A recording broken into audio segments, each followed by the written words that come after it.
I promise I won't be long. You know why? My bladder is full. I have to go. That is the best way to keep people who like to talk, short. Make sure they don't go to the bathroom till they talk, then they can go.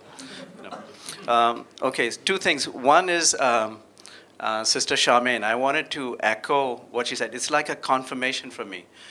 My first prayer, intercession was, Leslie was there. So we were both loud, and it was a lot of vocal stuff, which is fine. Nothing wrong with that. My second was alone, but again, it was more intercessory. I was bringing people. I started with my family because I said, Lord, I'd be a bit disingenuous if I said, I'm praying for the whole world and the poor and the hungry. I know what's in my heart. The first thing is my family. So let's get that out first. Okay, so I prayed for the family first. Then I started with ministry, went throughout the world. And very few of us, by the way, think about countries like China, countries like North Korea. And there are so many people who are hungry for the gospel. There are underground churches. So all of these came to my mind, and I prayed. And by the time I was finished, the hour just, slipped. Now, this morning was very different. This morning, I deliberately chose not to take the Bible, not to take anything. I just went with my notebook. Okay, I thought at the most, I'll go through some of the notes and see if God gives me more insights. So I went, and this is the second time this has happened. The first thing I do, and I go and kneel in front of the cross, and I start crying. And so today, I asked the Lord, I said, why am I crying? And then I answered my own question. I don't cry when I see my wife, for example. Why? Because we become defensive when we see our spouses.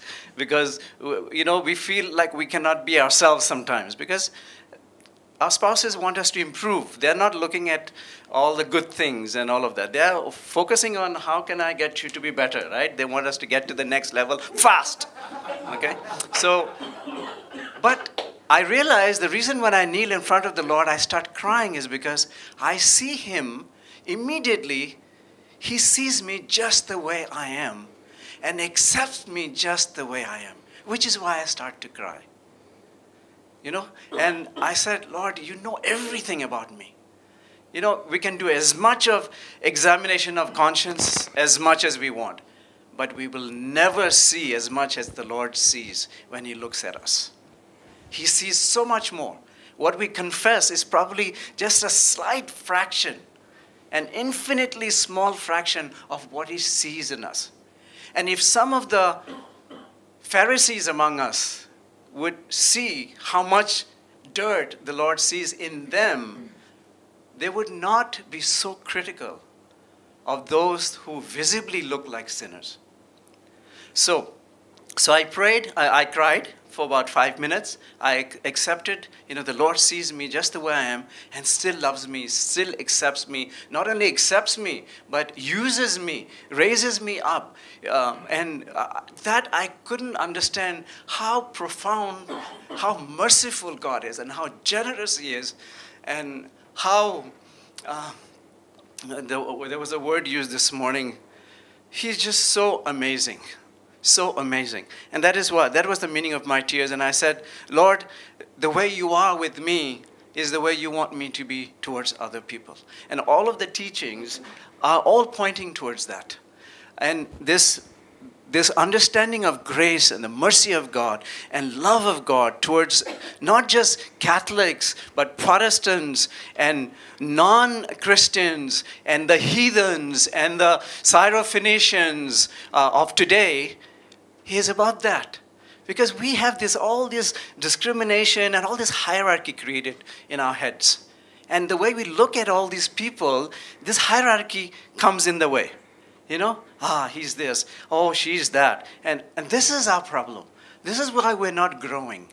And this teaching of Brother in the last 2 days has really set me free to start loving and start to see non-Christians equal, if not greater. And I say that equal, if not greater, is because Jesus said to the Pharisees, the prostitutes and the tax collectors would enter the kingdom before you. And that can happen to us, brothers and sisters. to us charismats, to us who are preaching, teaching, the prostitute, the people we look and say, this person hasn't been in church for so long, or this person is this way, that person is so and so. They could end up in heaven before us if we don't change this Pharisaical attitude. And I've made one commitment to the Lord. I don't want to be a Pharisee. And then I got some insight as I was sitting there. I was sitting with the notes. I love that triangle, the triangle that brother gave. There's Jesus on one point, Pharisee on one point, and sinner. And then, and all three abide in us, unfortunately. So we have to work to reduce the Pharisee within us. Ask the Holy Spirit to help us eliminate the Pharisee. And then I got the insight on the relationships between all these. You know, I'm sort of analytical minded, so I like to do that. So I drew an arrow from Jesus to the sinner. And I wrote in the middle of that arrow, no problem. That means Jesus has no problem with the sinner. Then I drew an arrow from the sinner to Jesus. No problem. Because sinner has no problem with Jesus because Jesus is approachable, right? And he loves sinners, so they have no problem approaching him. Then I drew an arrow from Jesus to the Pharisee. Problem. Then from the Pharisee to Jesus, big problem. And then from the sinner to the Pharisee, problem. Stay away from them. They'll stone you to death. Okay? Pharisee to the sinner, problem. Because they are sinners to be condemned. So the only way we can be in line with what the Holy Spirit wants is if our attitude is either of a sinner or the attitude of Christ. So the way the Pharisee to go back to Jesus is the Pharisee to admit he or she is a sinner. And then he comes in the right relationship with Jesus. And that is what we need to do. And finally, as Jesus said, if we are going to be Jesus, of course we have to accept sinners, but we have to also pray for the Pharisees, within us as well as outside. And that is what I learned. Amen. Now I go to the bathroom.